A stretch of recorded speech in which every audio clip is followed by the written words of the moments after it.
ভারত শাসিত কাশ্মীরে শুরু হওয়া বন্দুক হামলা শেষ হয় মিসাইল নিক্ষেপের মধ্য দিয়ে।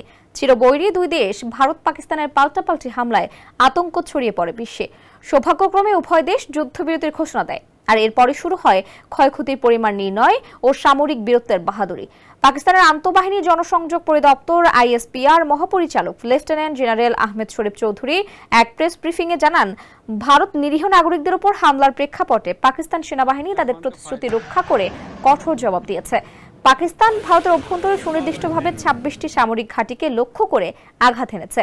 তিনি বিশেষভাবে উল্লেখ করেন যে এই সামরিক অভিযান পরিচালনার সময় বেসামরিক জনগণের নিরাপত্তার বিষয়টি সর্বোচ্চ গুরুত্ব দেওয়া হয়েছে। কাম অন ব্রো, এসব অনেক কিছু আসবে আর যাবে, এক্সপার্ট কিন্তু থেকেই যাবে। শুধুমাত্র সেই সামরিক স্থাপনাগুলোকেই চিহ্নিত করে আঘাত আনা হয়েছে যা সরাসরি হামলায় জড়িত ছিল। জিও নিউজের এক প্রতিবেদনে এই তথ্য উঠে এসেছে। আইএসপিআর মহাপরিচালক আরো বলেন, পাকিস্তানের খুব আধুনিক ড্রোনগুলো নাকি নতুন দিল্লি এবং ভারতের অন্যান্য বড় শহরের আকাশে ঘুরে তথ্য সংগ্রহ করেছে। এই পুরো অভিযানে পাকিস্তানের 3 বাহিনী, সেনা, নৌ, বিমান চমৎকারভাবে একসাথে কাজ করেছে, যা সামরিক যুদ্ধের ইতিহাসে এক অনন্য দৃষ্টান্ত।